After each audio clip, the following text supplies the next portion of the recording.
बिस्मिल्लाहिर्रहमानिर्रहीम। लाखों करोड़ों दुरूदो सलाम मोहम्मद मुस्तफ़ा सल्लल्लाहु अलैहि वसल्लम और आले मोहम्मद पर। मैं हूं उमर दराज गोंदल। जस्टिस बंदयाल ने कल लाहौर में एक तकरीर की थी और जस्टिस बंदयाल ने तकरीर के दौरान जिस बॉडी लैंग्वेज के साथ और जिस तयक्कुन के साथ गुफ्तगू की थी, तो हमें अंदाजा हो गया था कि इस हुकूमत की दाल गलने वाली नहीं है। वो हम सुनते आए हैं कि आप हमेशा करते क्या है कि बड़े तहम्मुल के साथ, बड़े ठहराव के साथ, बड़े आराम के साथ चीजें करते हैं, और इस हुकूमत के साथ जस्टिस बंदयाल और उनकी टीम आज कमरा अदालत नंबर 1 के अंदर वही करती हुई नजर आई। अब ये चीफ जस्टिस के इख्तियारात कम करना चाहते हैं, चीफ जस्टिस को काबू करना चाहते हैं। इवन नून लीग की जरा ख्वाहिश का अंदाजा करें कि आज जावेद लतीफ प्रेस कॉन्फ्रेंस करते हुए कह रहे थे कि जिन्होंने नवाज शरीफ को नाअहल किया उनको चौक चौराहों के अंदर लटकाया जाए। यानी नवाज शरीफ खुदा न खास्ता इस मुल्क के लिए इतनी मुकद्दस हस्ती है कि उनके लिए आप ये कहते हैं कि जजेस को लटकाया जाए। नवाज शरीफ साहब फिर अगर इतने ही पाकिस्तान से है तो पिछले अरसे से पाकिस्तान में उनकी हुकूमत है, पाकिस्तान आ क्यों नहीं जाते? इसको भी छोड़ देते हैं। उसके बाद ख्वाजा आसिफ कह रहे हैं कि उन जजेस को हम पार्लियामेंट में बुलाएंगे। बिल्कुल बुलाएं। अब वो ऑडियो लीक्स के ऊपर जस्टिस साकिब निसार और उनके बेटे और वो जो चंद्र लड़का है जिसको टिकट मिला उसको बुलाने का फैसला किया गया। लेकिन असल खबर क्या है? असल खबर यह है कि आज प्रैक्टिस एंड प्रोसीजर बिल के ऊपर चीफ जस्टिस के साथ 8 रुकनी टीम बैठी हुई थी, जिस 8 रुकनी टीम के अंदर वो बुनियादी तौर पे आज सवाल यह था कि क्या चीफ जस्टिस का इख्तियार कम हो सकता है या नहीं हो सकता। अब इस हवाले से अदालत ने आज जैसे ही समाअत शुरू हुई तो मुस्लिम लीग नून ने बतौर जमात और हुकूमत ने ओवरऑल किया क्या कि उन्होंने अदालत के सामने आज फुल कोर्ट तश्कील देने की इस्तदा की। अब ये मामला ये है कि वहां पे जस्टिस एजाजुल एहसन ने कहा कि असल मसला ये नहीं देखना रूल्स वाला, असल मामला ये देखना है कि क्या ऐसी कानून साजी की जा सकती है या नहीं की जा सकती। अब यहां तक पहला सवाल कि वहां पे हुआ क्या। आज चीफ जस्टिस ने अटॉर्नी जनरल को मुखातिब किया और कहा कि आपने पार्लिमानी कार्रवाई की दस्तावेजात क्या जमा करवा दी हैं, जिस पे अटॉर्नी जनरल ने कहा जी तवक्को है कल तक पार्लिमानी कार्रवाई का रिकॉर्ड मिल जाएगा, और उनकी स्पीकर साहब से भी बात हुई है और वो कल तक जमा करवा देंगे और बाज़ाब्ता, और इस हवाले से सारा कुछ हुआ। अब इस हवाले से कि ये कानून साजी हो सकती है या नहीं हो सकती, बैरिस्टर सलाहुद्दीन जो है जो हुकूमत को रिप्रेजेंट कर रहे हैं, उन्होंने ये जरूर कहा कि देखिए जी ये पहली बार हुआ है कि हुक्म इम्तना के जरिए किसी कानून के ऊपर अमल दरामद रोक दिया गया हो। लेकिन जस्टिस मुज़ाहिर अली अकबर नकवी ने बड़े वाज़ेह सवाल उठाया कि क्या माजी में ऐसी कानून साजी हुई है और आर्टिकल 91 के होते हुए क्या ऐसी कानून साजी हो सकती है। अब असल आज जो बाजी पलटी है ना अमली तौर पर, वो जस्टिस आयशा ए मलिक साहिबा और जस्टिस मुनीब अख्तर ने पलटी है। अब चूंकि बार बार हुकूमत ये कह रही है कि फुल कोर्ट आनी चाहिए, तो आयशा मलिक साहिबा ने हुकूमत से सवालात किए, मुनीब अख्तर साहब ने हुकूमत के अपने बनाए हुए कानून के मुताबिक ये कहा कि अगर पार्लियामेंट अलग बात कर रही है और अटॉर्नी जनरल अलग बात कर रहे, कैसे?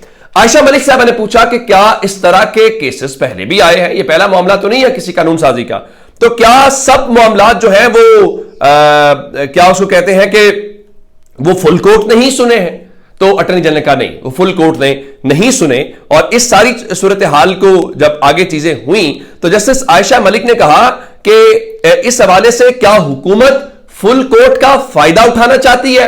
अब इस फायदे के हवाले से क्या हुकूमत चाहती है कि अदालत की अंदरूनी बहस बाहर आए, हर मुकदमा अहम होता है, यह यकीन कैसे होगा कि कौन सा केस फुल कोर्ट में सुना जाए? अब उन्होंने कहा सुप्रीम कोर्ट का कोई भी बेंच कोई भी मुकदमा सुन सकता है। अब यह भी तयन करना है। फिर चीफ जस्टिस आए, उन्होंने कहा बिल्कुल ये हम तय कर लेंगे कि आइंदा कौन सा केस फुल कोर्ट सुनेगी। और इस हवाले से उन्होंने कहा कि फुल कोर्ट का फैसला अच्छा और 3 रुकनी बेंच का फैसला बुरा है। यह केस ये मंतक आपकी समझ से बाहर है, जस्टिस आयशा ए मलिक साहिबा ने कहा। अब उसके बाद जस्टिस जो मुनीब अख्तर है उन्होंने इस हवाले से उनकी इस्तदा का वो जो कह रहे थे फुल कोर्ट का, उनकी दरखास्त के जरिए जवाब देके यूं अमली तौर पे आज अटॉर्नी जनरल और हुकूमत की टीम को चेहरे लटका के वापस भेजने के ऊपर मजबूर किया। कैसे? मुनीब अख्तर साहब ने कहा कि फुल कोर्ट का जो जवाब है जो आप बार बार मांग रहे हैं, उसका जवाब खुद पार्लियामेंट ने अपने बनाए हुए कानून के अंदर जवाब दे दिया है। जो पार्लियामेंट बात कर रही है अटॉर्नी जनरल उससे अलग बात कर रहे हैं। उनका कैसे? उन्होंने कहा कि अदालती इस्लाहात बिल के मुताबिक 5 रुकनी बेंच आइन की तशरीह का मुकदमा सुनेगा।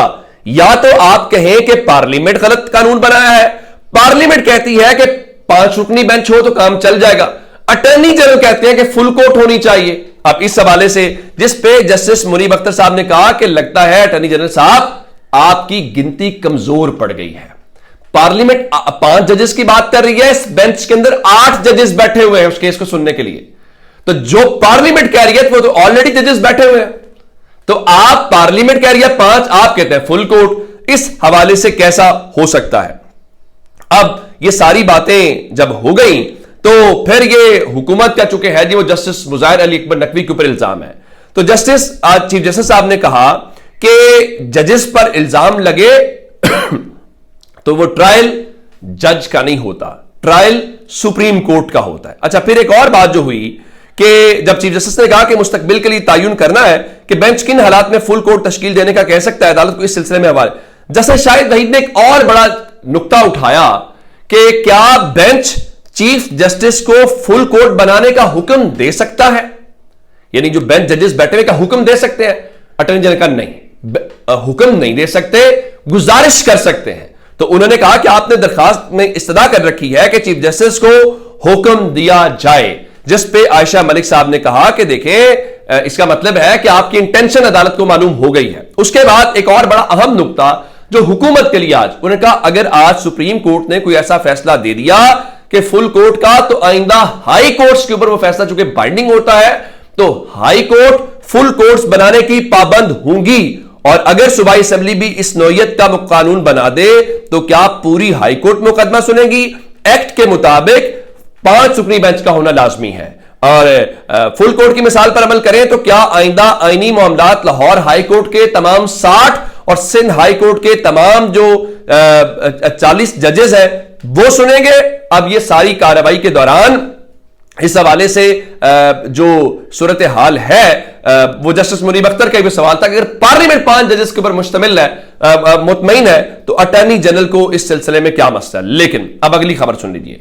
अटॉर्नी जनरल ने आज अदालत की रूबरू कहा है कि कल तक पार्लिमानी रिकॉर्ड आ जाएगा, लेकिन हुकूमत ने आज ये खबरें चलवाई हैं कि हुकूमत सुप्रीम कोर्ट को पार्लिमानी रिकॉर्ड नहीं देगी। इस पार्लिमानी रिकॉर्ड ना देने का मतलब यह है कि फिर लड़ाई होगी और फिर कोई ना कोई तौहीन अदालत के अंदर जाएगा। लेकिन खबर क्या है, जजेस बड़े तहम्मुल के साथ, बड़े ठहराव के साथ, आराम के साथ ये सारी चीजें करते हुए दिखाई दे रहे। अदालत ने क्या किया कि अदालत ने आज इस केस की समाअत जो है वो 3 हफ्तों के लिए मुलतवी की और कहा कि 3 हफ्तों के बाद इस केस को हम रेगुलर बुनियाद के ऊपर सुनेंगे। और उसके साथ ही उन्होंने अटॉर्नी जनरल को कहा कि आप 3 हफ्ते तो बहुत दूर है, आप कल पार्लियामेंट से रिकॉर्ड लेके जो आप कहते हैं कि कल तक मिल जाएगा, वो आप कल सुप्रीम कोर्ट में जमा करवाएंगे और सुप्रीम कोर्ट में जमा करवाने के बाद इस केस को आगे बढ़ाया जाएगा।